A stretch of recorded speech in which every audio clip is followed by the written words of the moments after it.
My name is Ricky Resslavian, and I will stop at nothing to teach the world about itself. Hold on to your seats, because the Emperor is here.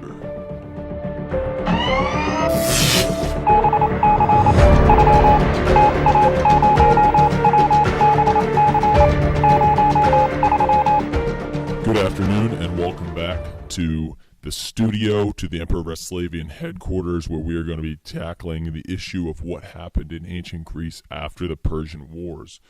You see, at the end of the Persian Wars, the Greeks were feeling great. They had just sent the Persians home packing at the Battle of Plataea, and they were going to use this newfound unity to further enhance the Greek successes. And Athens and many other Greek city-states actually will travel to the island of Delos, where they will get together and form a protective alliance, which becomes known as the Delian League. Now, this league was established very shortly after the end of the Persian War, actually within the next year in 478 BC. And so its goal was to be an alliance, again, to protect the Greeks from the Persians. And an interesting thing here is that Sparta from the beginning is not included. I want you to tuck that in the back of your mind because it's going to become important later. So, the goals of the Delian League, again, prevent the Persians from being any future threat and to drive them out from anywhere they were. What we're going to see very quickly, the reality of the Delian League, though, Athens is going to use the Delian League to enhance its own power. In fact, they're the undisputed leader of it, and they're going to start forcing other city-states to follow their lead. And then, basically, it is going to become an Athenian empire. So we can take that GDL and refer to it as the Athenian Delian League from here on out. So this Athenian empire was dominated by Athens. In fact, as they treat other city-states like subjects, as they demand that they give them payments and loyalty, this is only going to enhance the Athenian economy as they begin to dominate trade in the region and as they continue to treat the other city-states like subjects. So, if you remember, earlier we met three members of the Athenian Fantastic Four: Solon, Pisistratus, and Cleisthenes. And today, we're going to talk about the man that leads Athens into its new age, its golden age, a man named Pericles, who I like to refer to as the Athens. Pericles was the most influential politician of Athens after the Persian Wars, and he leads Athens to the height of its democracy and to the height of its cultural prowess. See, Pericles was a wealthy man. He grew up as an aristocrat, but he believed that people's talents were more important than their social standing. And one of the biggest reforms that he initiated was the fact that they started to pay office holders in Athens, which realistically allowed poor men to hold office. Now, let's keep in mind that Athens has a direct democracy. In theory, any citizen could appear before the assembly and voice their opinion and could vote directly on laws. This is, of course, different than what we have in the United States, which is a representative democracy in which citizens choose officials or people to make decisions on their behalf. So it's under the leadership of Pericles that Athens really starts to blossom into the cultural center of Greece. It's under the leadership of Pericles that we have new temples and statues, and we have the city being rebuilt after it had been burned to the ground after the Battle of Thermopylae. And most famously, Pericles leads the construction of the Parthenon, the most famous temple to Athena. We have writers, philosophers, architecture being developed, science being developed. So much is being developed that Pericles actually referred to Athens at the time as the School of Greece.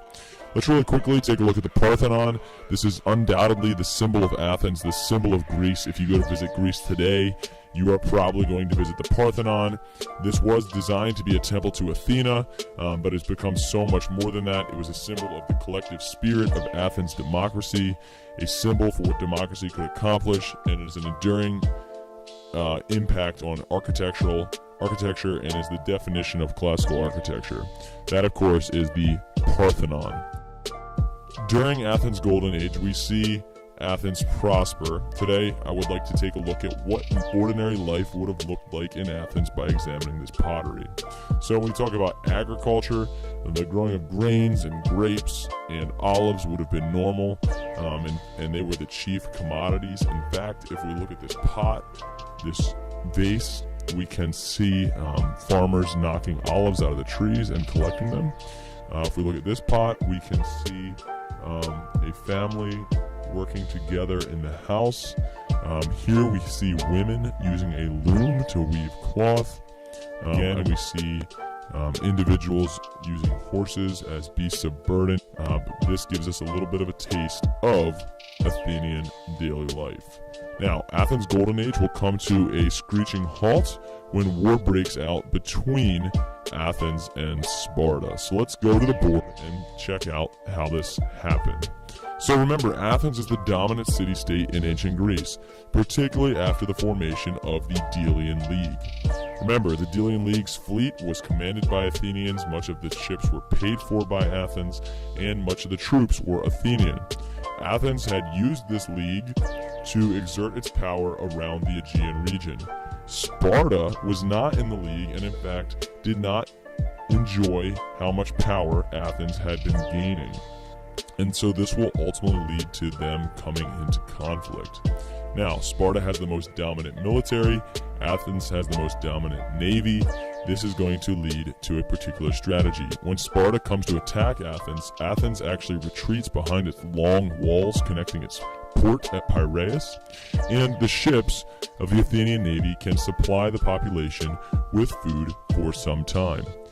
This war is going to become a war that will drag on for years. This is going on during the leadership of Captain Athens or Pericles, but even Pericles could not predict that these ships that brought food would also bring disease. A huge outbreak of plague wipes out a massive amount of the Athenian population, including Pericles himself, and eventually, after 27 years and some Spartan alliances with Persia, the Spartans are able to win the Polynesian War. The big impact of this war is that Greek unity dissolves. There is no any sense of unity anymore. Greece is weakened, farms are destroyed, crops are destroyed, infrastructure is destroyed, and basically Greece is now susceptible to future invasion. The Peloponnesian War effectively ended the Golden Age of Athens and opened the door for the newcomer, Macedonia. And last but not least, we have to honor a really important element from history, the Greek Trireme. This was the ultimate military technology of the day. Basically, a missile was used to ram ships and was an essential part of ancient battles.